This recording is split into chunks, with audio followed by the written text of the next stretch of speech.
ಇವತ್ತಿನ ಪತ್ರಿಕಾಗೋಷ್ಠಿ ಮುಖ್ಯ ಉದ್ದೇಶ ಏನಂತಂದ್ರೆ ತಮಗೆಲ್ಲ ಈಗಾಗಲೇ ಗೊತ್ತಿರೋ ಹಾಗೆ ಕೇಂದ್ರ ಗೃಹ ಮಂತ್ರಿ ಅಮಿತ್ ಶಾ ಅವರು ಚಳಿಗಾಲದ ಅಧಿವೇಶನದಲ್ಲಿ ಭಾರತ ಸಂವಿಧಾನ 75 ವರ್ಷ ಜಾರಿಗೆ ಬಂದ ಹಿನ್ನೆಲೆಯಲ್ಲಿ ಅವರು ಚರ್ಚೆ ಮಾಡತಕ್ಕಂತ ಸಂದರ್ಭದಲ್ಲಿ ಅವರು ಡಾಕ್ಟರ್ ಬಾಬಾ ಸಾಹೇಬ್ ಅಂಬೇಡ್ಕರ್ ಅವರ ಒಂದು ಅಂದ್ರೆ ಅನುಷ್ಠ ರೀತಿಯಲ್ಲಿ ಇತ್ತೀಚೆಗೆ ಎಲ್ಲ ಬಾಬಾ ಸಾಹೇಬ್ ಅಂಬೇಡ್ಕರ್ ಅವ್ರನ್ನ ಅಂಬೇಡ್ಕರ್ ಅನ್ನೋದು ಒಂದು ಫ್ಯಾಷನ್ ಆಗ್ಬಿಟ್ಟಿದೆ ಅಂತ ಅವರೊಬ್ರು ಸೆಂಟ್ರಲ್ ಹೋಮ್ ಅಫೇರ್ ಮಿನಿಸ್ಟರ್ ಆಗಿ ಅವ್ರು ಹೇಳಿರ್ತಕ್ಕಂಥದ್ದು ಎಲ್ಲ ಅವ್ರ ಹೇಳಿಕೆಯನ್ನ ಖಂಡಿಸಿ ಈಗಾಗಲೇ ದೇಶಾದ್ಯಂತ ನಡೀತಾ ಇದೆ. ಪ್ರತಿಭಟನೆಗಳಾಗಿದೆ, ವಿರೋಧಿಸಿದ್ದಾರೆ.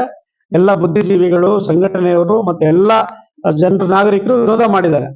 ಅಷ್ಟರಲ್ಲಾಗಲೇ ಅವರು ನೈತಿಕ ಜವಾಬ್ದಾರಿ ಅಡಿಯಲ್ಲಿ ಅವರು ಕ್ಷಮೆ ಕೇಳಬೇಕಾಗಿತ್ತು ಅಥವಾ ರಾಜೀನಾಮೆ ಕೊಡಬೇಕಾಗಿತ್ತು ಅಥವಾ ಮುಂದಿನ ದಿನಗಳಲ್ಲಿ ಈ ರೀತಿ ಮರುಕಳಿಸಲ್ಲ ಅನ್ನೋದನ್ನ ಅವರು ಬಹಳ ಸೆಂಟ್ರಲ್ ಹೋಮ್ ಅಫೇರ್ ಮಿನಿಸ್ಟರ್ ಆಗ್ಬಿಟ್ಟು ಹೇಳ್ಬೇಕಾಗಿತ್ತು. ಯಾಕೆಂದ್ರೆ ಭಾರತ ದೇಶ ಭಾರತ ಸಂವಿಧಾನದ ಅಡಿಯಲ್ಲಿ ನಡೀತಾ ಇರ್ತಕ್ಕಂಥದ್ದು. ಅವರು ಎಸ್ಪೆಷಲಿ ಸೆಂಟ್ರಲ್ ಅಫೇರ್ ಮಿನಿಸ್ಟರ್ ಆಗಿ ಅವರು ಕಾನ್ಸ್ಟಿಟ್ಯೂಷನ್ ಅಡಿಯಲ್ಲೇ ದೇಶವನ್ನ ಮುನ್ನಡೆಸೋ ಸಂದರ್ಭದಲ್ಲಿ ಅವರು ಅದರ ಶಿಲ್ಪಿ ಕರ್ತೃನ ಅವ್ರು ಫ್ಯಾಷನ್ ಆಗ್ಬಿಟ್ಟಿದೆ ಅಂತ ಹೇಳ್ತಕ್ಕಂಥದ್ದು ಅದು ತಪ್ಪಾಗುತ್ತೆ ಮತ್ತು ಅದು ದೇಶದಲ್ಲೂ ಸಹ ಆಗುತ್ತೆ. ಅದೇ ರೀತಿ ಯಾಕಂದ್ರೆ ಅವ್ರಿಗೆ ಫ್ಯಾಷನ್ ಆಗಿರ್ಬೋದು ಅಂತ ಅನ್ಸ್ಬೋದು, but it is our emotion. ಅಂದ್ರೆ ನಿಮ್ಗೆ RSS ಅದು ಟ್ಯೂಷನ್ ಮಾಡಿದ್ದಾರೆ, ಅದಕ್ಕೆ ನೀವು ಫ್ಯಾಷನ್ ಅಂತ ಹೇಳ್ತಾ ಇದ್ದೀರಾ.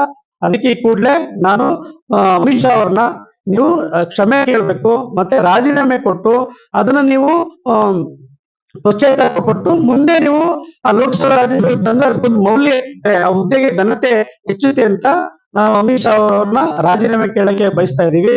ಮತ್ತೆ ಅಷ್ಟೇ ಅಲ್ಲದೆ ಸೋಮವಾರ 30ನೇ ತಾರೀಕು ಈ ಅಮಿತ್ ಶಾ ಅವರ ಹೇಳಿಕೆ ಮತ್ತೆ ಖಂಡಿಸಿ ರಾಜೀನಾಮೆಗೆ ಆಗ್ರಹಿಸಿ ಸಂಜೆಯ ಋತುದಲ್ಲಿ 101 ಬಾಬಾ ಸಾಹೇಬ್ ಅಂಬೇಡ್ಕರ್ ಅವರ ಭಾವಚಿತ್ರವನ್ನ ಇಟ್ಕೊಂಡು ನಾವು ಬಾಬಾ ಸಾಹೇಬ್ ಅಂಬೇಡ್ಕರ್ಗೆ 101 ಬಾರಿ ಅವರು 4-5 ಸಲ ಹೇಳಿದ್ದಾರೆ ಸೆಷನ್ ನಲ್ಲಿ ಅಂಬೇಡ್ಕರ್ ಅಂಬೇಡ್ಕರ್ ಅಂಬೇಡ್ಕರ್ ಅಂತ. ನಾವು 101 ಸಲ ಅಂಬೇಡ್ಕರ್ ಅಂಬೇಡ್ಕರ್ ಅಂಬೇಡ್ಕರ್ ಅಂತ ಹೇಳೋದ್ರ ಮೂಲಕ ನಾವು ಸಾಂಕೇತಿಕ ಪ್ರತಿಭಟನೆ ಹಮ್ಮಿಕೊಂಡಿದೀವಿ. ಅದರ ನಂತರ ದೇಶ ಸೆಡಿಷನ್ ಆಕ್ಟ್ ಅಡಿಯಲ್ಲಿ ನಾವು ಅಮಿತ್ ಶಾ ಅವರ ವಿರುದ್ಧ ಕ್ರಿಮಿನಲ್ ಕೇಸ್ನ ನಾವು ದಾಖಲು ಮಾಡ್ತಾ ಇದೀವಿ ಸೋಮವಾರ. ಅದೇ ರೀತಿ ಇತ್ತೀಚೆಗೆ ಸೋಷಿಯಲ್ ಮೀಡಿಯಾದಲ್ಲೆಲ್ಲ ನಮ್ಮ ಮಳವಳ್ಳಿ MLA ಆಗಿರ್ತಕ್ಕಂಥ PM ನರೇಂದ್ರ ಸ್ವಾಮಿ ಅವರು ಒಂದು ಹೇಳಿಕೆಯನ್ನ ಕೊಡೋ ಸಂದರ್ಭದಲ್ಲಿ ಎಲ್ಲ ಸಾಮಾಜಿಕ ಜಾಲತಾಣ ಹರಿದಾಡ್ತಾ ಇದೆ. ಅಲ್ಲಿ ಜನರನ್ನ ಅಡ್ರೆಸ್ ಮಾಡುವಂತ ಸಂದರ್ಭದಲ್ಲಿ ನೀವೆಲ್ಲರೂ ಯಾರ ಸಿದ್ಧಾಂತದ ಅಡಿಯಲ್ಲಿದೆ ಅಂತ ಕೇಳ್ತಾರೆ.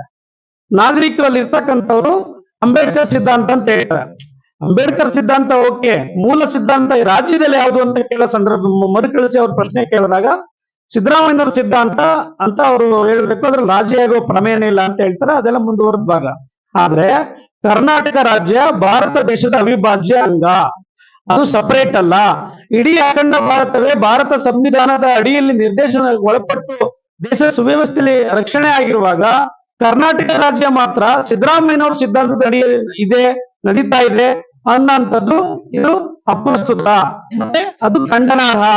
ಯಾಕೆಂದ್ರೆ PM ನರೇಂದ್ರ ಸ್ವಾಮಿ ಅವರು ಆಯ್ಕೆಯಾಗಿರ್ತಕ್ಕಂಥದ್ದು ಪರಿಶಿಷ್ಟ ಜಾತಿ ಮೀಸಲು ವಿಧಾನಸಭಾ ಕ್ಷೇತ್ರದಲ್ಲಿ ಜನರಲ್ ಗೆದ್ದಿಲ್ಲ.